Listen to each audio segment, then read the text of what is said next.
Duterte is frustrated na marami pa rin nangyayari sa illegal drug trade. Do you think that the war on drugs has not been successful 3 years into it? Depende sa parameters mo.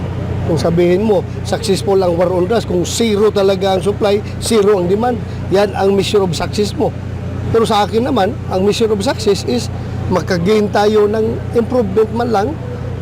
Like ito, sabi ng SWS sa kanilang latest survey, 66.66% of Filipinos believe that the drug addicts in their community has gone down, the number of drug addicts.